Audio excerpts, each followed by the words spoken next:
Today, the subject I thought I would talk about is this ability to try and anticipate federal opportunities because, people are always saying, oh, well, that RFI came out and I wasn't prepared for it, or this contract's getting ready to expire in a year. And, when do you think they'll have the RFP out, or they'll start looking at some of the, opportunities to revise or review their acquisition strategy. And there are actual, patterns to how this works. Um, so yeah, I thought I'd do a session on it just so we could go over those types of things. And I think once you see it, it'll be very clear and very obvious.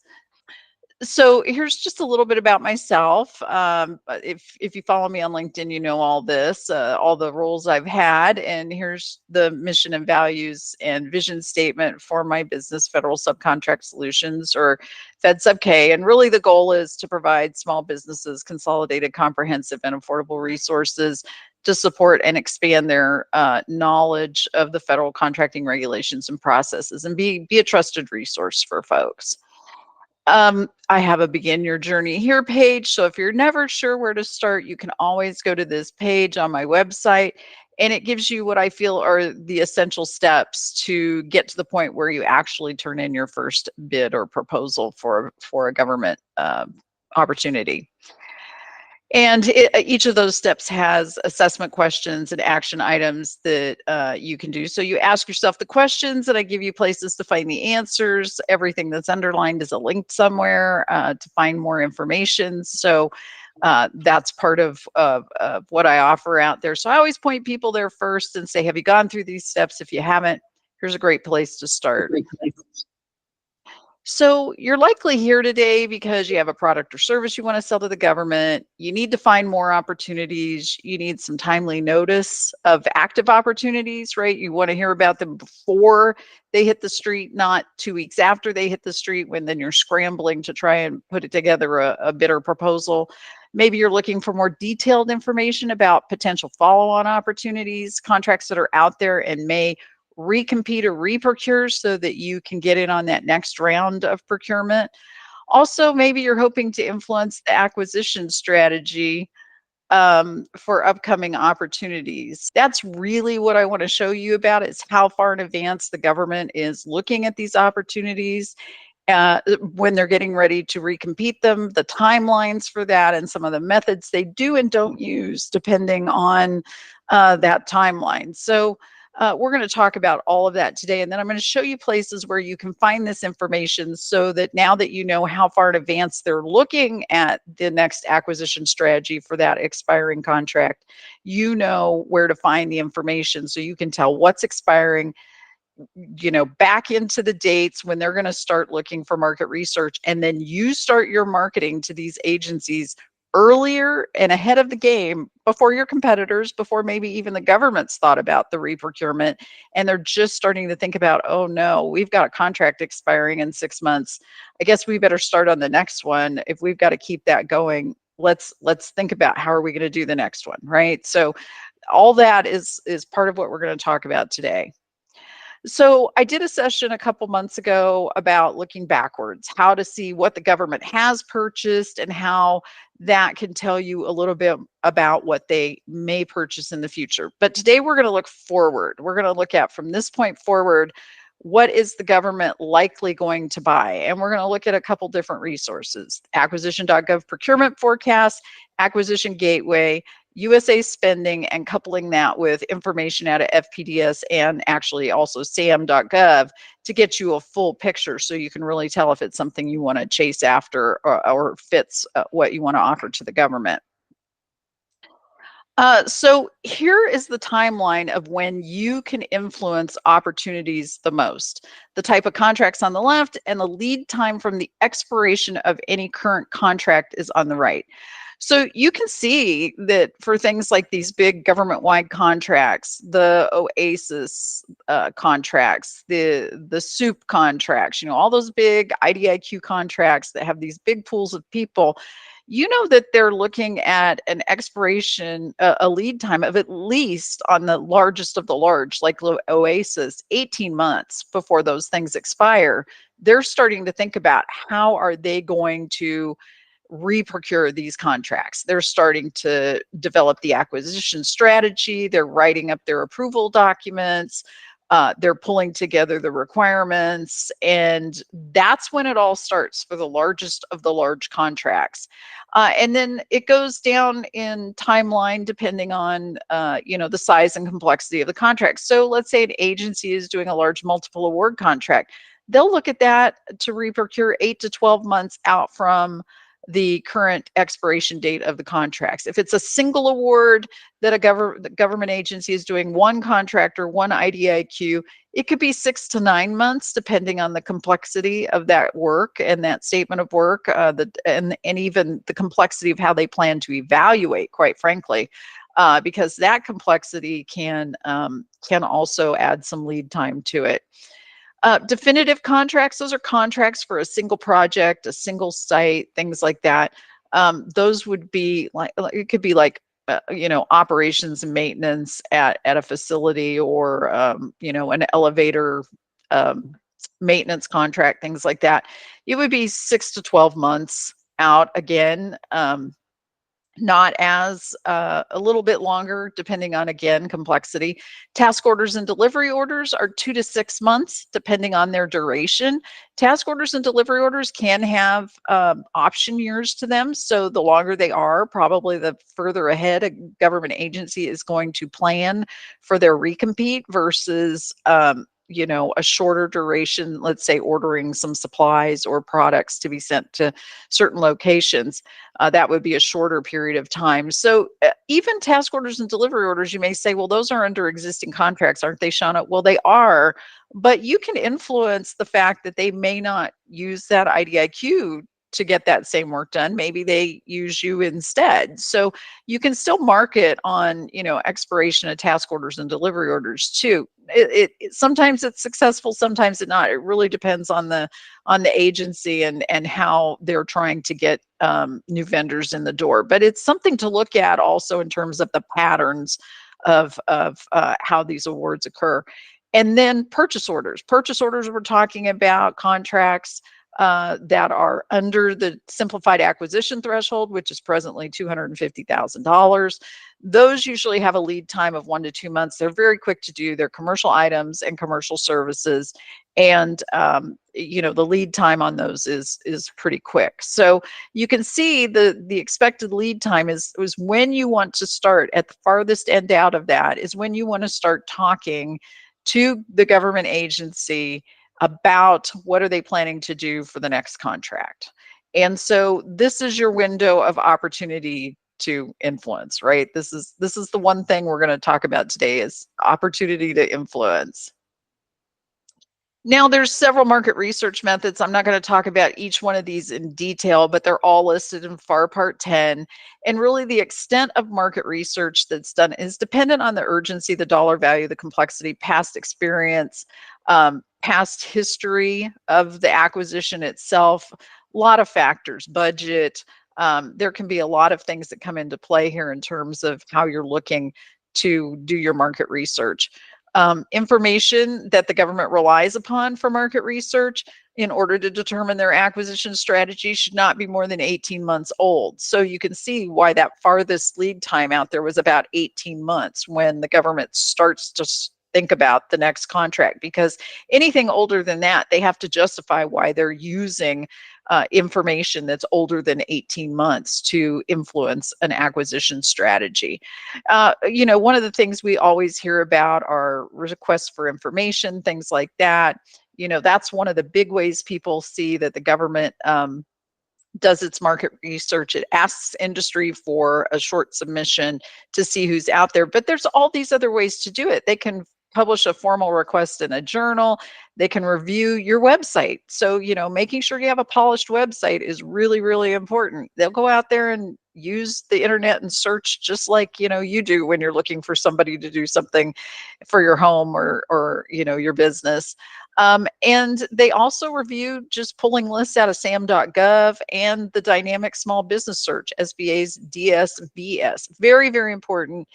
If you don't have your profile out there cleaned up and filled in and looking, spick and span and covering everything you say you can do in the NAICS codes that you have listed, it's really important you have that done, because that is the one place, particularly for small businesses, the government will do its market research if you don't see an RFI. And I will tell you, every action has market research like this done for it, even if an RFI is not issued. So don't think because there's no RFI that they're not out there trying to find sources. They are. They'll do it one of these ways here that you see, and more. So the first one we're going to talk about today is a way to look forward and find and anticipate opportunities are the easiest. It's the procurement forecast that the agencies do. And you can find all the 24 CFO Act agencies, the Chief Financial Officer Act agencies, CFO, out on acquisition.gov, and they have this procurement forecasts section where it's on the home screen. You just scroll down until you see these 4 little boxes, and you're going to click on the procurement forecasts. And well, there we go. And here's what you're going to see. You're going to see a list of the agencies, and you're going to see these tabs across the top here. And the first one is where you're going to get a link to where the agency houses their acquisition forecast. Now, what that forecast is going to tell you is what the agency knows they have coming up in the coming fiscal year, and if they've started their acquisition strategy, and if they have, what they're going to do. And if they haven't, they'll also say they don't have a strategy. And so these are the actions that you're going to want to look at. They give you a very small little statement or title about what the work's going to be, sometimes a little blip about what it's going to be, and I'll show you an example here in a minute. And so this is a good way to find out what's coming up well before it ever hits. Even something that's not going to be put out for opportunity until Q4 of FY25, a year from now, will show up on this list if they're aware of it now and know it's going to come up. And those would be things like contracts that are going to expire next year, and they know that they have to award another set before they can continue the work, things like that. There's all sorts of other neat information up here: small business contacts, the agency's industry liaison directory, their vendor communication plan, so you can see how they plan to talk with small business. Other things great to look at out there. I suggest you go out and poke around on it. But this is the place to find the agency's procurement forecasts. And there we go. So here's an example of USAID. You hit their link and it will take you to their page, and you can see every page is going to look a little different because the government has not required everybody to standardize these, unfortunately. But you may have to look a little bit around when you get to that page, and you can see where their forecast is here, and they have a forecast FAQs over here, so they answer some of your questions about the forecast. USAID has made theirs very easy to find. Some you have to scroll around a little bit. It's a little bit of a hunting exercise, but you can find it. And then here we have forecasted opportunities. So I clicked on one of the forecasted opportunities for USAID, and here's what we've got. You can see the information that's provided here is really, really good and fairly comprehensive. They're talking about who is buying, the sector they're buying from. You even have the name of the person who is the point of contact for this, right? It's telling you the award length is going to be 5 years. And here's their anticipated solicitation release date. So November of this year, they plan on releasing this solicitation for award in May of next year, with a total estimated value of $750 million. And it says it's an IDIQ for global evaluation and third-party monitoring services. And you can see here, they have a plan to set this aside for a total small business set aside right here. If they don't know, it's going to say TBD, right? Or if it's woman owned, it'll say women owned. If it's service disabled, it'll say service disabled, veteran owned. So you can find that here. When it's a total set aside, there's no reason that you can't still influence that toward one of the socioeconomic categories for a further set aside, such as a service disabled, veteran owned, hub zone, woman owned, 8A, et cetera. So lots of opportunities here, especially early on when you start to see these. You can see this was posted in April. Usually they post them as soon as they know they're going to need to do them. Agencies who do that are very smart. Some will not post or have their new lists up until probably the first or second week of October. So first quarter is always slow. So don't feel like you're going to lose out on a bunch in first quarter. But it will give you a good go by for the rest of the year and kind of give you a roadmap of where you can start anticipating some of these contracts coming. The next place to look at where there's a lot of really good procurement forecast information is the Acquisition Gateway. This is the new version of the Acquisition Gateway that GSA has put out, and they have a forecast of contract opportunities under their tools and resources section. This is where I think there's 8 or 9 agencies that currently list their procurement forecasts out here. The OMB, Office of Management and Budget, has been trying for years to get all the agencies to come up with procurement forecasts that are have the same information in them, that are consistent in that manner, but also find a way to develop a sort of single location for agencies to post these things. And this is one of the places that's starting to be used. More and more agencies. It started with 3, now it's up to 8 or 9. And we have 24 CFO Act agencies, so there's a little bit, room to grow here. But this is one place to find those. So let's look at those real quick. So you can see here's the list of the agencies. You've got GSA, Interior, Labor, SBA, Office of Personnel Management, VA, Commerce, Social Security Administration, and Health and Human Services. They all list their procurement forecasts here. You can go in and there's filters on the side here, very easy to use and select from. There's estimated award FYs out here. I always look at the first a year or 2 out just to see what's going on. I never do it by quarter unless you're looking for something specific. You can add an AICS code in here. You can add a procurement or anticipated procurement strategy in here, such as woman owned or whatever, if you want to see just what's planned to go to small businesses or woman owned. But you can see that, of just a quick hit that I pulled a while back, that there's several out here that are listed as to be determined. They don't know what their acquisition strategy is going to be, and they have an estimated award in 2025. This is one for VA. So, $2 to $5 million, firm fixed price contract, ITSI O&M services, to be determined. They have no idea how they're going to procure it. Here's a grounds maintenance contract. No idea how they plan to procure it. But it's going to be awarded in 2025. You see those all the time out there. These are the ones you want to hit on and open up and look at a little further. And when you open up those opportunities, you can see there's a lot more information. It's a little small here, but I'll point out some areas. Estimated award quarter. It shows you that what quarter they plan to award it in, second quarter. They have the procurement method is to be determined. So there you go. You have a chance to influence, set aside to be determined. It does list the NAICS code and all those other great things up in here. And it also tells you that this requirement is a recompete. So you know that this is something that's going to be kind of going on in perpetuity, just with maybe different contractors over time. And then the great thing that this does is it gives you the point of contact's email down here at the bottom. You can email Christopher Minetti at va.gov and ask about this procurement. Okay, so that's the person I would start talking to and start reaching out and making contact to. If this is what, if you find one of these opportunities, they're not set in how they're going to do it, and start asking, start marketing, send your capability statement, do those things, do some outreach. So one way to anticipate, again, you can anticipate second quarter, you're going to see something they're needing to award. So you're going to back into that second quarter from the list we had before, and you know you're going to start to see something come out here really, really soon.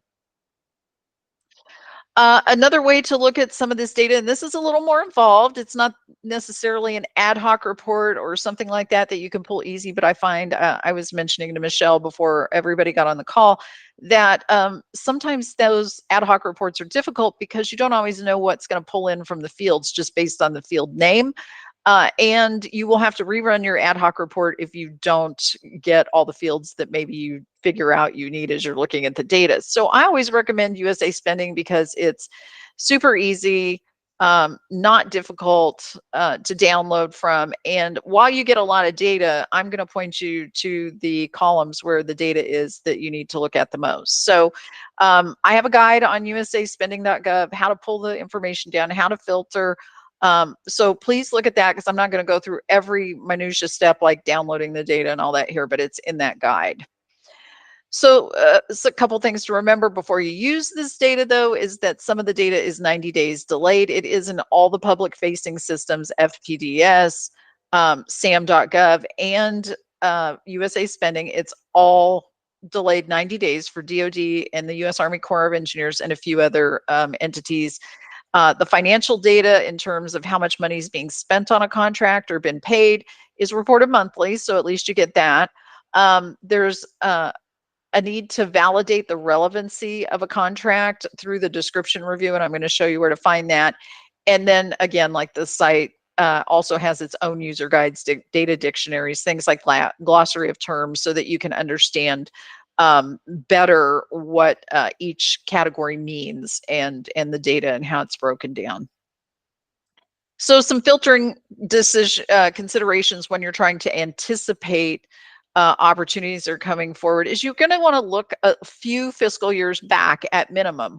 And the reason you want to do that is because anything that's expiring in, let's say, 2025, 2026 is going to have been awarded most likely in 21, 22, or 23, going back. You know, most of these contracts, when they get these large, particularly for service or, you know, recurring products, supplies type work, they're going to do 5-year contracts. It's just an automatic. Government doesn't like to award annual contracts.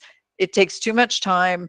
So that's why they do these 5 years. It's the max they're allowed to do without other special considerations and approvals and statutory authority. So so that's why you want to look back several years. So these are the filters I use to pull the data that we're going to talk about today. So I went back 4 fiscal years and I only want new awards. I don't want to know about modifications. I don't want to know about anything like that. That doesn't give you any extra information here other than maybe some dollar information. I just want to know what are the new awards that are being done. And this is what you want to do. You want to get all the information you can get in terms of contracts. You can click on these 2 upper ones, that's fine. But I try to get rid of the GSA contracts because, again, we can find those in another place over at GSA. You can pull that into, it's not going to hurt. But you're going to want to see all this information here, depending on what it is you're trying to aim for. A larger GWAC, an IDIQ, smaller contracts, purchase orders. You know, you'll want to take a look at it all, but don't be afraid to open these up and click on whatever makes sense to you. Then you want to make sure that you're pulling in businesses, small businesses, and other business size other than small business size. I didn't click on all these other awards just simply because they don't really matter. They're subsets of these others. And I didn't want to get manufacturers in there. I didn't want to get nonprofits in there, things like that. I tried to keep the data fairly clean. And then I picked a NAICS code. I picked one that is one of my clients is in the environmental consulting services area. So I picked her NAICS and I thought, let's just take a look and see what's out there working for this client to see what we can find them upcoming. And then I want to know what hasn't been set aside, what's been reserved for small businesses that maybe I could do that's a smaller thing, or my client could do that's a smaller thing. And then I want to know what's already going to small businesses, total and partial. I didn't get down into all these other ones only because if you know what's going here to small business, then you could influence them to go down into these socioeconomic categories. But if you want to know just what's going to veterans so that you can chase that because you're a veteran-owned small business, or a woman-owned just because you're a woman-owned small business, I mean, do that. Whatever makes sense. I try to keep it at the higher level because you can drill it down through the data if you need to. And so what you'll get is you'll get a result like this. It'll pop up on your screen in USA Spending. I think everybody, if you've been out there, you've seen this.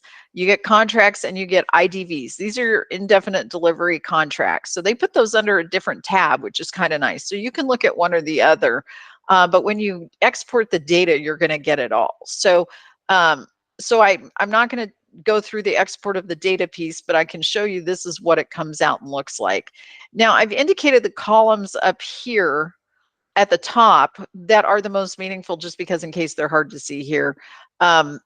These are the ones that I recommend people look at first. And so, but I just want to go over what they are. I always put a filter on my sheet so that I can filter, and I always filter by what's going to be the latest that expires all the way down to the ones that are soon. So you can see, like this contract, this very first one here, it was awarded in 2022, and it has the potential, if all the options are exercised, to go to 3035. That's got to be wrong.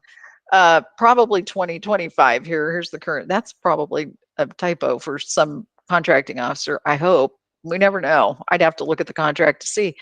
But you can see here that there's start dates and end dates. And what you're going to want to do is filter this end date down until it's in the window of the contracts that are going to expire. So let's say you want to know what's expiring in 2026. You're looking forward because you're trying to find opportunities that you need for, let's say, maybe a year out or 2 years out to start planning for, looking for, marketing toward.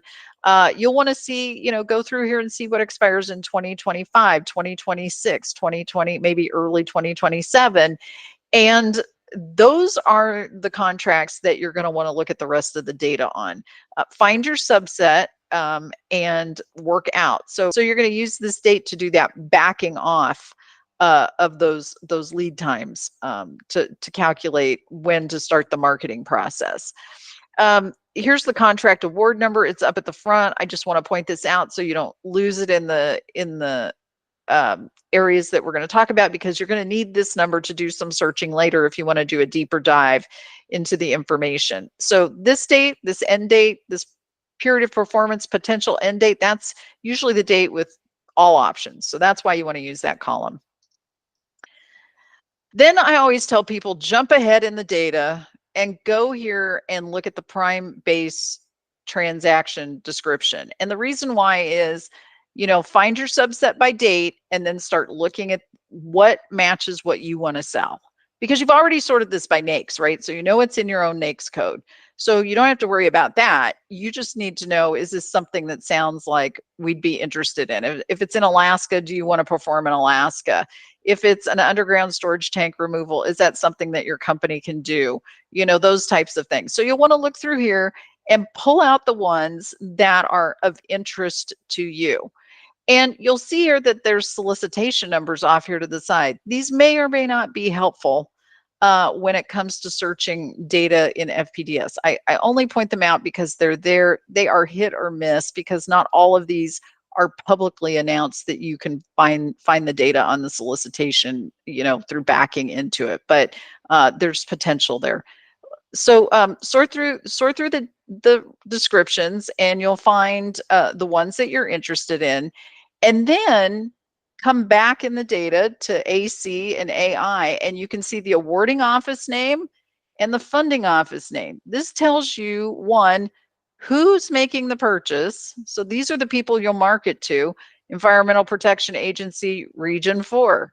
That's who's buying this. So you know exactly who to point your marketing toward. And then look and see if the funding office is the same or not. If it's the same, Region 4, then they're buying for themselves. If it's not the same, in some of these cases where we see like GSA, AAS, Region 6 is buying for another activity for Department of Army, well, then you know that you can also really need to market this place because this is the end user. These are the people that are telling this office what to buy. So these people aren't buying in a vacuum. They're buying what their funding office, the requiring office, the people that hold the money are the people who are going to use it in the end. They're buying what they tell them to buy. So don't forget this marketing piece of what you're looking for in terms of the data as well when you start to reach out in advance as you're looking at these opportunities. Again, you may want to look at these, just do you have a relationship with these existing agencies in these regions? If you do, great, leverage that. If you don't, um, you're probably going to want to try and build it if they are buying things that are something you're interested in selling, you know it's in your wheelhouse. Then when it comes to the data, you can see who the incumbent is. So if you go forward to columns AR and AT, you can see the UEI so that you can go back into USA spending and you can pull up all their awards. So you can see everything they have if you're curious, as a competitor. But you see who the incumbent is here. So that's good. That tells you who's got the in, right? So if you're looking for prime opportunities, you know who's going to be coming in on the next action. If you're a sub and you're interested in more sub opportunities, you know who to start marketing to and try to get into their supplier network. So good opportunities there. And then you can just see where they're located, over there geographically. And then one of the last pieces of information is you can see if it was even competed before. Was it competed full and open? Well, then you know that that's the competition. The type of set aside, there was subject to multiple fair opportunity. This was a delivery order. Obviously, when it says fair opportunity, that means it was a pool of contractors that had to bid on it, and they set that aside for the small business pool. And here's what even better, the number of opportunity offers received. You can see how many people actually proposed on that to win, to see who got to the win. So you can see here, these were not competed. They were no set aside use. They were simplified acquisitions. Those are ones that if they're redoing those again, why can't they go straight to you? Instead, it was a simplified acquisition, no set aside use, one offer. These are ones that to chase after too, where you can see, oh, well, they didn't compete that. They went straight to the person. Okay.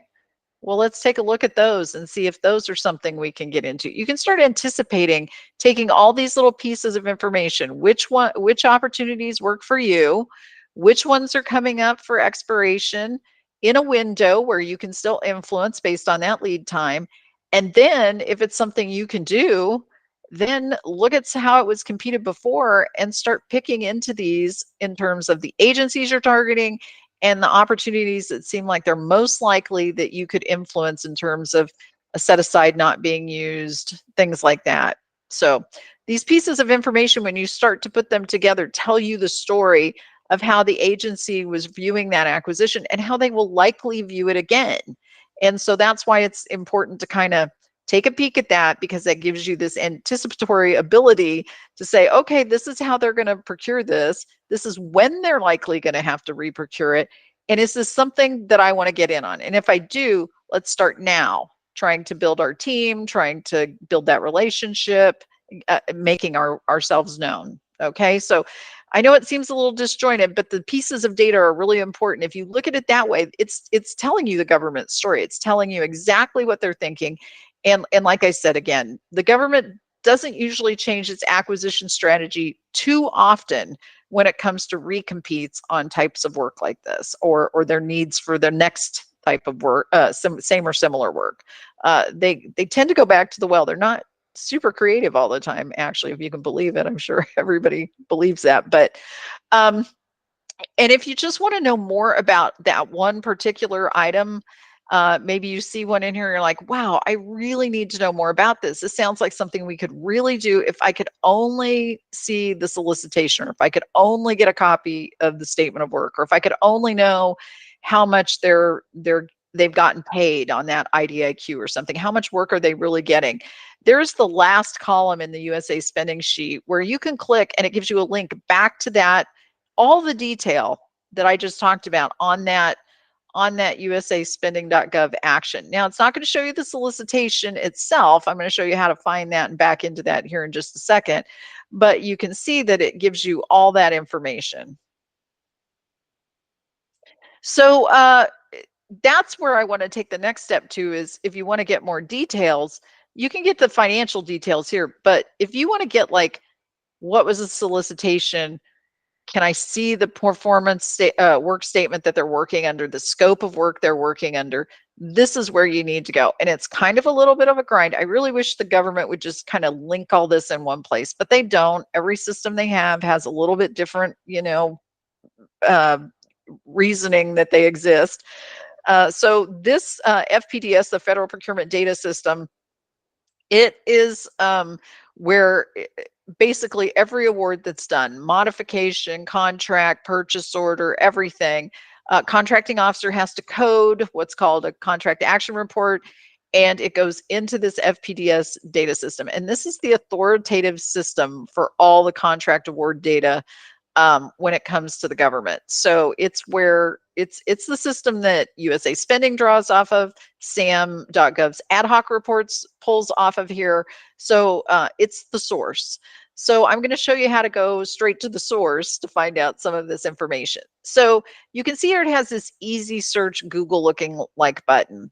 When you find a contract award here, that first column, B, I think it was, that has the contract award number in it, you can take that award and you can type it into the easy search here, and it will pull up the record for that award.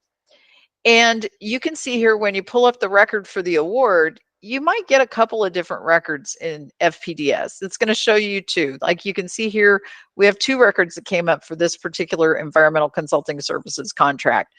But I'm going to show you, this is the one you want to look at. The record you want to look at is the one with the 0 on it, because that means that's the initial award. That's the base award for the contract.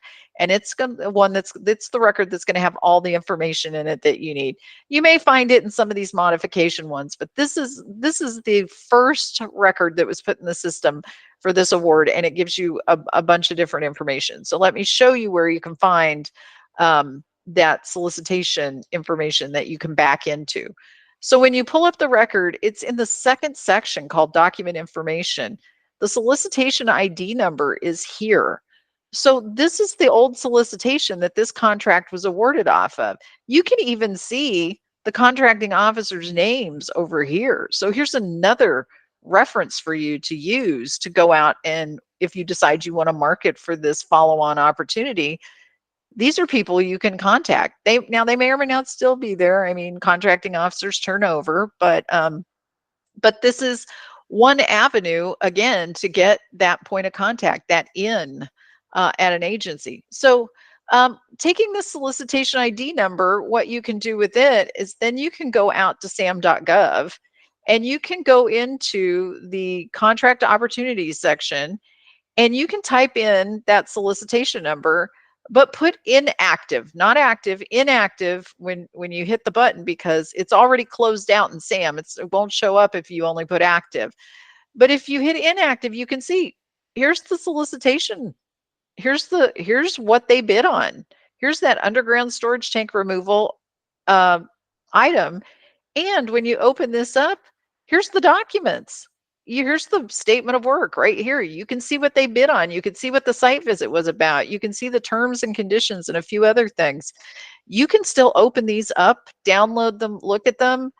They say they're public, they're unlocked, so you can still see it. You can open it up and you can see what the statement of work is for the next go round. So you can be prepared if you really, really want to chase this out. And this is something you should do before you really lock yourself down into marketing hard. Is this something I can do? Can I perform this? And you can be prepared. You can be prepared with your team. You can see how they write their statements of work. You can see the evaluation factors when you download this solicitation document. You'll see how they evaluated the company on this and determined who was the awardee, so you can start pre-positioning even templates for this type of work or responses for this type of work, things like that. So again, using all this information to start anticipating the work, anticipating opportunities, and then how, even to anticipate how you will respond to an opportunity in some cases. So good information, and kind of a have to back into it way, but totally doable and worth the time. So again, I just want you to remember that this is your window to influence those opportunities, right? From the expiration date back, backing into that. So if we're talking about, something that if you see something on USA suspending that says expires in June of 2025, well, if it's an indefinite delivery contract that's a single award, which the data will show you in some of those columns, you've only got 6 months before they're already deciding how they're going to do this work, 6 to 9 months at the most. So we're in that phase, right now, if we're talking 9 months, right? So maybe that's one you want to pass on. Maybe you don't want to influence that one if it's didn't go set aside before. And what's the likelihood of getting it set aside now if they're already in the middle of their acquisition strategy? Probably not good. But if you see one that say it doesn't expire until December of 2025, well, you're still outside the window of influence. So you can start, or inside the window of influence, excuse me.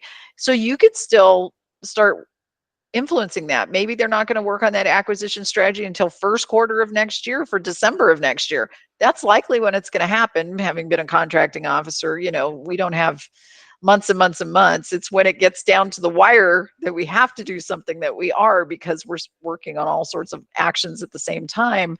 Um, but this is, that would be a good one to chase. So just keep these things in mind. Remember that you can influence these opportunities when you're selecting target agencies that are good fits for your company in terms of the work you perform, the work your team can perform, or you're looking for subcontract opportunities and you're trying to team with other companies. You can find these opportunities even if you're not a prime, and take them to a prime and say, hey, I'd love to subcontract with you. Do you know out there's an opportunity coming up in about 12 months, and they're working on probably the acquisition strategy right now that we could influence to go our way as a small business, as a large with a prime sub, as a mentor protege, whatever you want to do.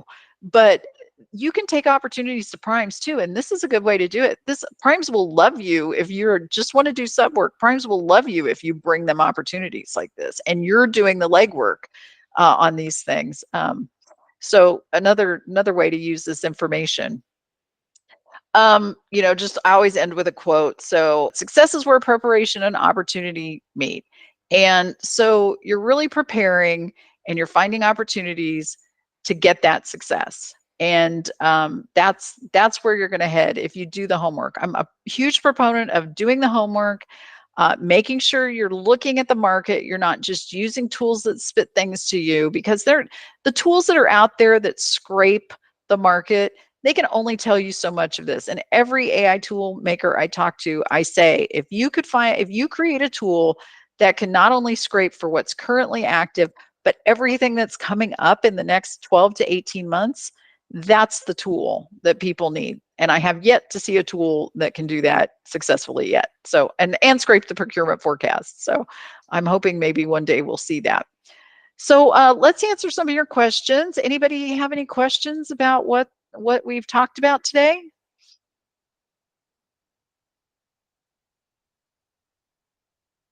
You can take yourselves off mute if you do.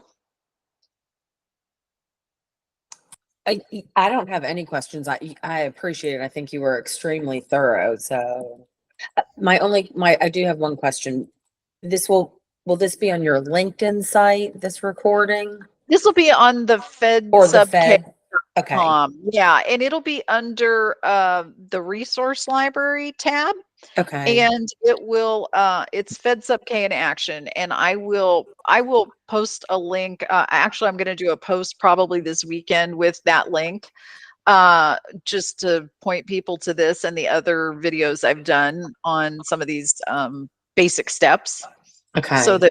that people have some, I don't know about anybody else. I watch football on the weekends. I don't watch this, but I do too. Okay. if you have some spare time, or you got, you're eating your lunch and you don't want to work while you're eating, you can watch a video. So, yeah, they'll be up there, and All I right. should Thanks, have it. I Shauna. should have it up by Friday.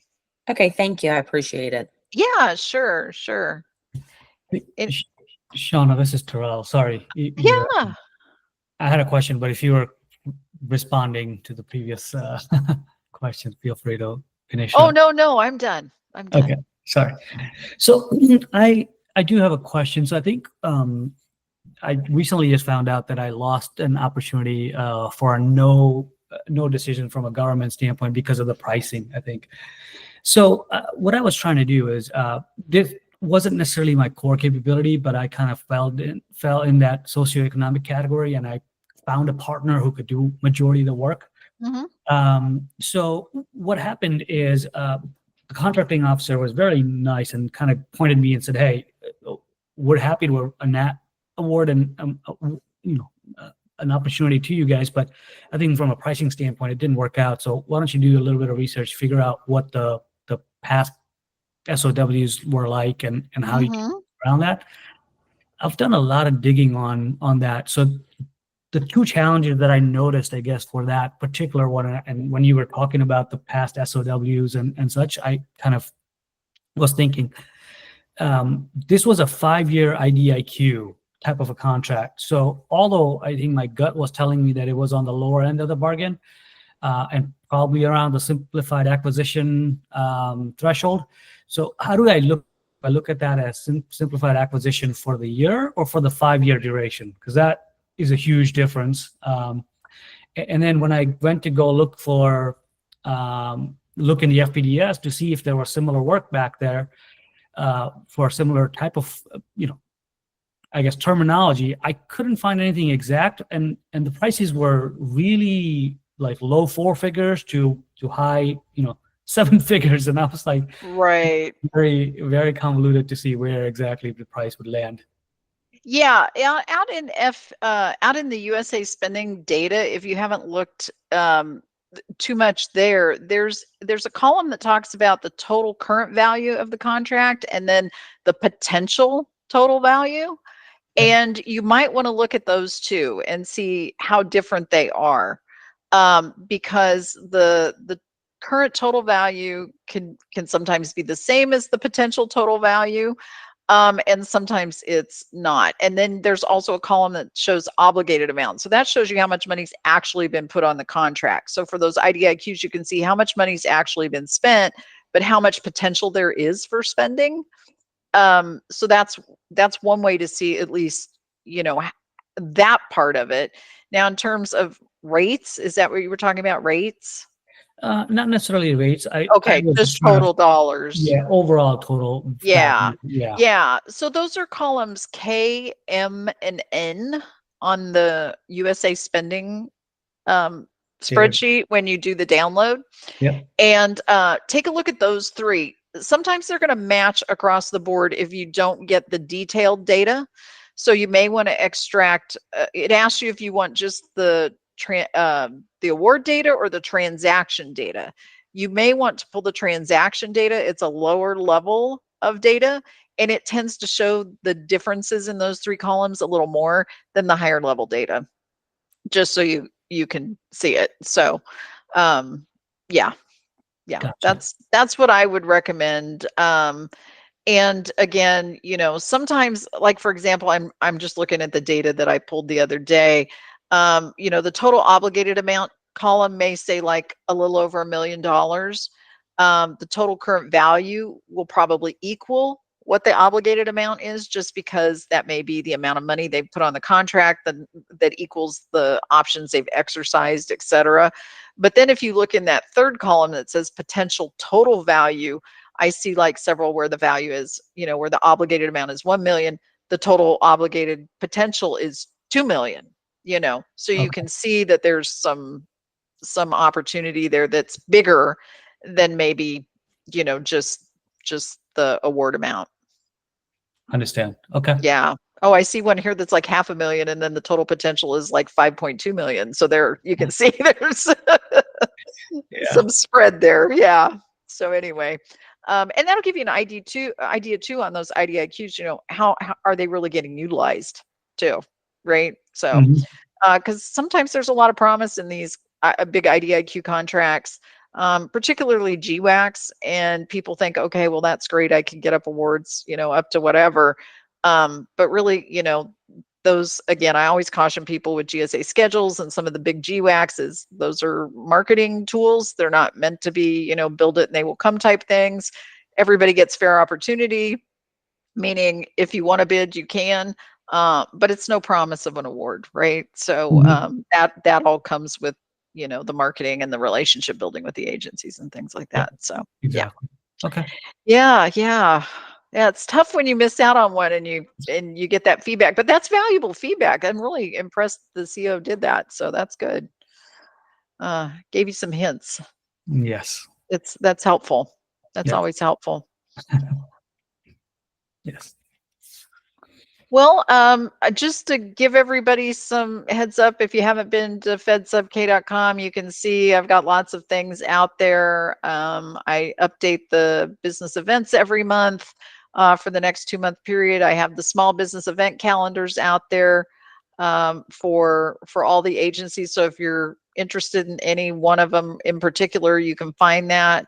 I do have the quick links page. So if you're looking for information on a topic, you can find it there. If you don't see something you like or need, let me know. And I have links to conferences and expos and like the guides and things like that I mentioned. And I also have a pretty extensive blog out there.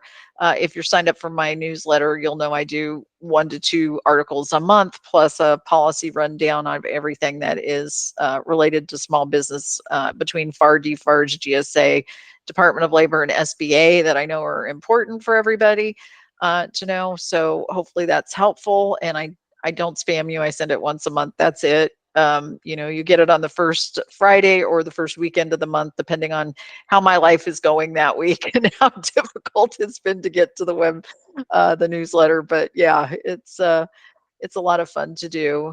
And then here's my contact information. You can follow me on LinkedIn. You can always email me if you have questions. I'm here to answer any more questions. And if not, we got it in under an hour. A lot of information in under an hour. So I hope it was helpful.